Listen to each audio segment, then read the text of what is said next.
The shape of the Milky Way was discovered in Wisconsin.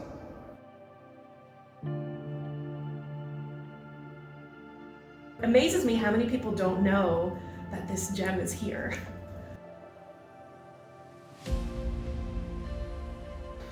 Never fails to give me goosebumps to open this door. This is the Great Refractor. And this is the telescope that changed the way that we see the universe. Not only did it have the magnification and just the brute power to see things better than any telescope before it, but it took pictures. Locked away from the public eye in 2018, this historical institution stood at the crossroads of oblivion. Thankfully, a nonprofit was formed to restore and breathe life back into this architectural marvel.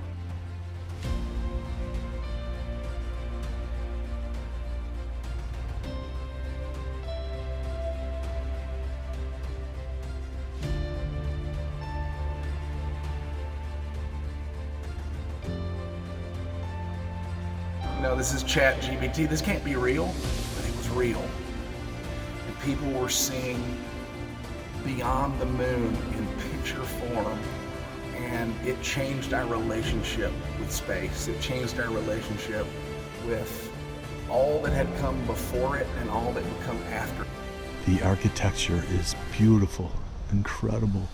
The history is so powerful, and the people that saved this, so happy that there was people that had the foresight to make sure my grandkids can come here.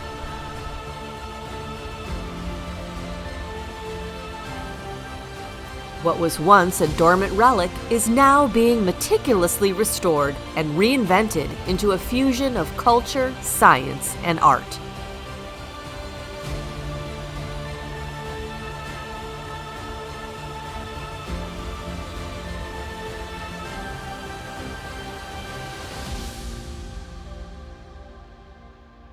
Hey, welcome back to LoveNesters.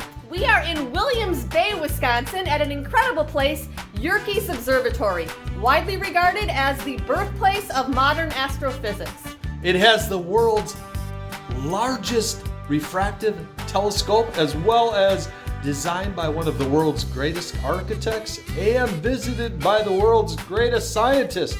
Right here, the trifecta of greatness. Can't wait to show it to you. Thanks for being here. When you're talking about an observatory with a noteworthy list of astronomers who graced the halls, there's no bigger one than Yerkes Observatory. We're talking about the father of American astrophysics. George Cahill started this in 1897 when he opened the doors. From then on, it was just one brilliant astrophysicist after another. And that list includes Subramanian Chandrasekhar, who won the 1983 Nobel Prize in this building. That list includes Carl Sagan, the most famous astronomer of the second half of the century. That list includes Edwin Hubble, the man who figured out that there were other galaxies besides the Milky Way. He was a student here and was here for years.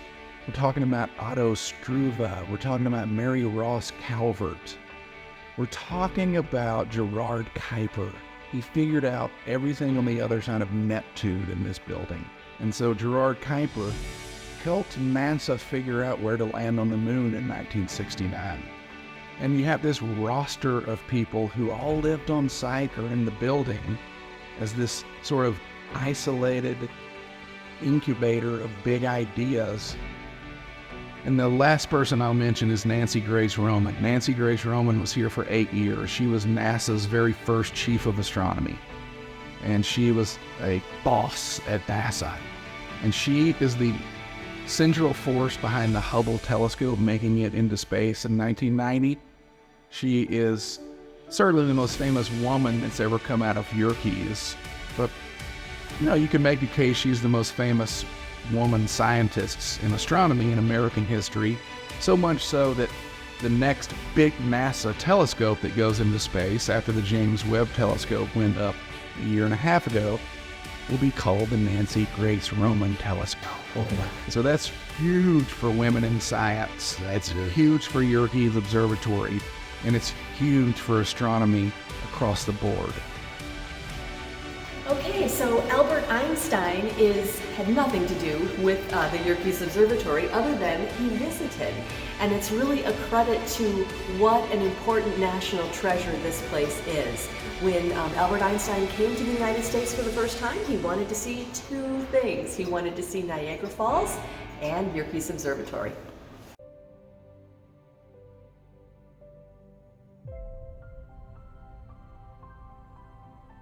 Welcome to the Great Refractor. This is the largest lens telescope in the world. It's 40 inches in diameter, 2 lenses, with a 65-foot long tube. It has remained the largest lens telescope in the world because the modern era, after about 1905 onward, used mirrors to gather light, reflector telescopes.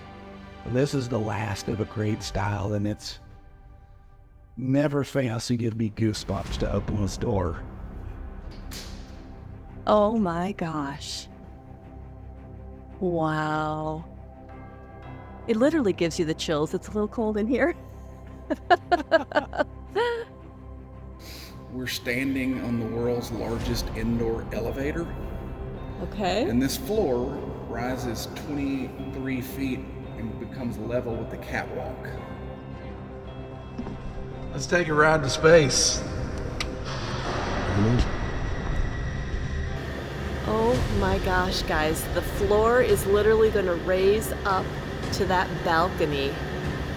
And it's so smooth. It's so smooth, and yet this is 19th century technology.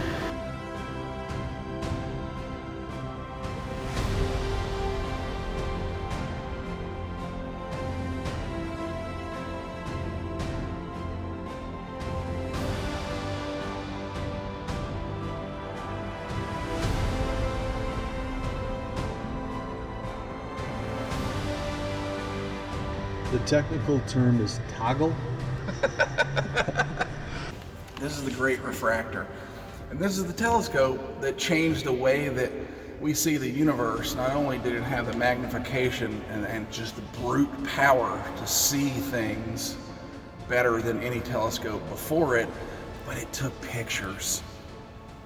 And once George Eastman started Kodak in 1888, we could take pictures of each other for the first time. But by 1900, Yerkes Observatory and this telescope were taking pictures of space beyond the moon that human beings were seeing for the first time. And so to see a picture of a comet or an asteroid or Neptune in your local paper taken from a glass plate picture that this telescope took, it blew people's minds. Like, this is fake news, this is AI, this is Photoshop, this is driverless cars, you know, this is ChatGPT, this can't be real, but it was real.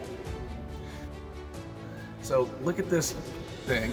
This is about 12,000 pounds, and you can move it by hand. Oh my gosh! It is perfectly engineered with these counterweights and balances Oh my to gosh! move sideways and up and down by hand.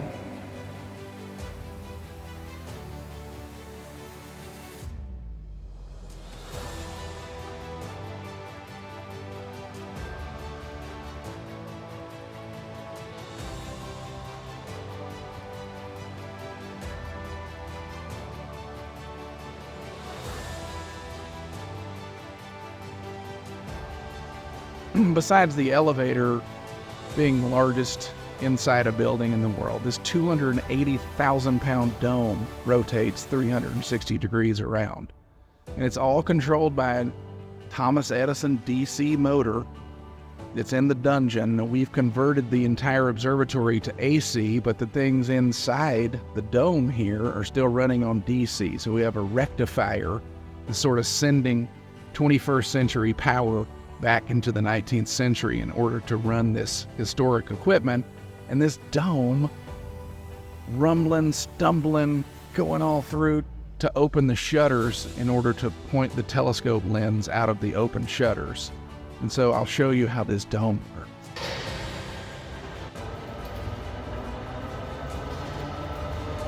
Oh my gosh.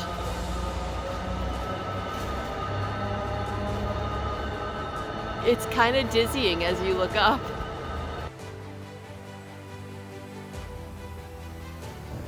That's something I never knew. Growing up in Wisconsin, I never knew that. And the fact that so many people made such an influential connection to the world of astronomy. I would think about it this way. It's been a great secret for several reasons. Firstly, it was a school. And this was a school for 120 years. And so they had no interest in visitation. They had no interest in travelers and tourists Promoting it. and promoting Yeah. it, and there was no marketing that needed to be done. And so they were later working for NASA, and they were working for the Department of Defense. And so they were doing some high level, deeply secure work for some big agencies, and they didn't want a lot of people walking around these halls. And so now to be able to open it up and make it, in a sense, the people's observatory, and to stake our flag in the ground that, dang it, we are in Wisconsin. This is a Wisconsin entity. We love people from Illinois, Iowa, Minnesota, and Michigan. They are the bread and butter of our visitors, but we're getting people here from all over the world on a daily basis because this is a pilgrimage site for astronomy nerds and science people. Hey, welcome back to LoveNesters. We are at the Yerkes Observatory in Williams Bay, Wisconsin. This place is a true hidden gem. We are learning so much. Highly recommend that you take the time to plan a visit of your own. A world-class visit. What you're gonna do is hold this button down and don't let go. Don't let go. Until we crash into Earth like an asteroid out of control. So I am currently in charge of a $120 million structure here? I would say it's priceless to put a price tag on this. Don't kind put of a price magnificence. tag on this. But what you're literally doing is lowering a 74,000 pound elevator floor. Whoa. With this expensive toggle with switch. a DC motor and a toggle Right here, switch. okay. And just hold. There's been some famous people that probably have done this, and then there's some poor kid from Racine. My one gift. Toggling. I'm a toggler. Oh my gosh, look at the dent in your thumb. Is a lunar hemisphere, and this is one that Gerard Kuiper built in 1958 to study glass plate pictures of the moon. So his student at the time was the very famous Carl Sagan, and they were building these spheres that are actually hemispheres. They're only on the top, and they were taking pictures of the moon with the telescopes. Now the pictures were taken on glass plates, and so the students or Kuiper would hold up a glass plate and someone would shine a spotlight through it and would project 3D images from various vantage points onto the moon itself. And he became obsessed with the moon. And so this is subsequent models are the ones that NASA hired him to figure out where to land on the moon in 1969. He predicted it would feel like crunchy snow. And when Neil Armstrong got back, he told Kuiper, it was like crunchy snow. 180,000 pictures of space are housed in this building. These are the first pictures of space beyond the moon that most humans would ever see. So you're looking there at the Morehouse Comet that was discovered here in 1908 by a student, Daniel Walter Morehouse. Hope you got an A. Well, he got a comet named after him. It's probably more important than an A. And if you go to the sandwich chain Herbert and Gerbert's, they've named the submarine sandwich the Comet Morehouse after this comet. Way more important than an A grade. Fun fact. Well, these are examples from our glass plate collection. This one over here is one of my favorites. This is a galaxy taken early on in the existence of our telescope. This spiral galaxy here is quite a lot like our Milky Way galaxy. You see this structure, it has probably 500 billion stars that are all gravitationally bound together, spiraling around the center of this galaxy. One of the discoveries that happened here at Yerkes Observatory was that our galaxy, the Milky Way, also has spiral arms and looks like this. We didn't know that because we can't jump into a rocket ship and fly out of our Milky Way galaxy and look back to see what it looks like. So it was a really amazing conclusion that they made based on the data that they were able to collect with different telescopes here at Yerkes. And I'm still kind of amazed that that was the conclusion they made when I look back at what data they had available. Every single one of these cabinets is full of glass plates. Each one of these is its own observation. So these are a couple different plates. Oh, that's Ross. Like, you look at this. I mean, can you say that's Neptune? I mean, does that mean something to you when you look at that? This is a star cluster, and you can see little nebulae around here, which are gas clouds. That so kind they of looks like reflect the shelf starlight. of one of our in our refrigerator, mold on the shelf. And then this one's another galaxy, so you can see some of the spiral structure in that galaxy. You can see little clusters of stars. You can see the gas and dust distributed as the gray mistiness in between those spiral arms. So you close your left eye and look in your right eye and see, and then you can go back and forth with your eyeballs and see that star has moved, that planet has revolved. I mean, are there really things there, or is it just flat? That one's totally dark. Do I need to move something? I'm not gonna break it. Actually, this is the joke they do. The staff do. They push black around there. This is a reflector telescope. So the giant refractor telescope has 40-inch diameter lenses. This has 40-inch diameter mirrors.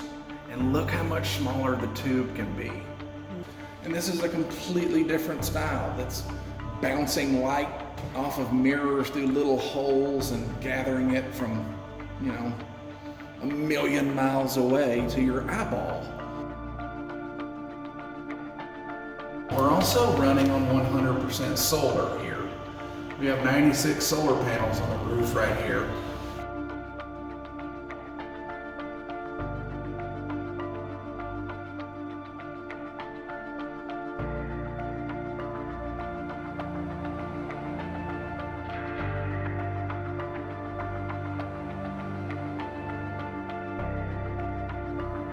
Some of the tours offer you the opportunity to explore spaces that were previously off limits to the public. This was a heliostat observatory. The whole roof rolled off of here. They cranked it, and the roof came off, and you did solar studies. You would put cameras here and send images from the telescope along this. Because this was built in 1897, but it didn't stop. So you're looking at what happened here in the 50s, what happened here in the computer era in the 70s and 80s, what happened here in the 90s in the internet era. So this is the top of the rotunda. What is an architectural masterpiece underneath is the ugliest thing you've ever seen on top. But you see kind of how the sausage is made in the architecture. Oh, that is so cool. And the public has never seen this stuff. That's one of the things that has empowered and inspired us, is that we've opened up all of these peculiar spaces to a citizenry that's never seen it before. It's important to understand that though we have an extraordinary 125-year history of research and curiosity, we're not resting on our historic laurels. We are a program-heavy, incredible tour institution that is having things like Tracy K. Smith, the poet laureate of the United States, came here and spoke about her book, Life on Mars. Her dad worked on the Hubble Telescope. She wrote a book of poems about it that won the Pulitzer Prize. She was a speaker. We have the Blackbird Creative Lab here, where about 30 musicians from around the world immersed themselves for 2 weeks in Yerkes and then wrote a symphony that they performed in the dome, the dungeon, the rotunda, for a group of about 75 very special guests led by a Grammy-winning band, Eighth Blackbird. We are doing art meets astronomy programs that have never been seen before in sculpture, photography, literature, and we're also doing all those classic Nobel Prize-winning astrophysicists coming as our guest speakers and people that are lending their experience to not only the astronomers who work here, but to the public.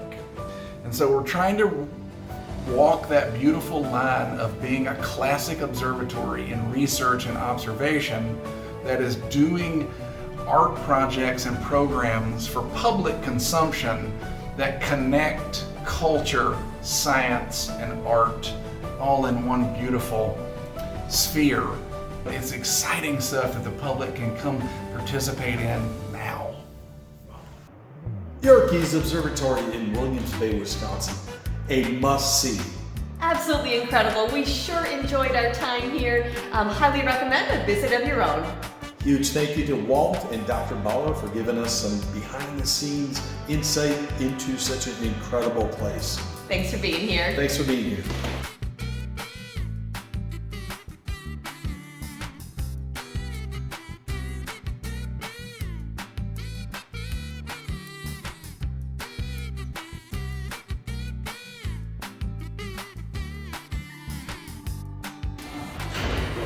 Einstein has left the building.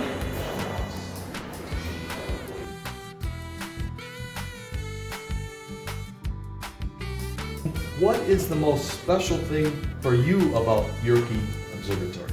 Well, first of all, it's Yerkes, like Yerkes turkeys. Oh my goodness. So, yeah. This looks like Ira from Wonder Woman. Like this. They could be cousins, except for the hair. I'm old enough look to. how big this floppy disk is. Right, like I remember the size below that, Yeah. smaller than that. Yeah. Wait a minute, who's Albert Einstein? I got the hair.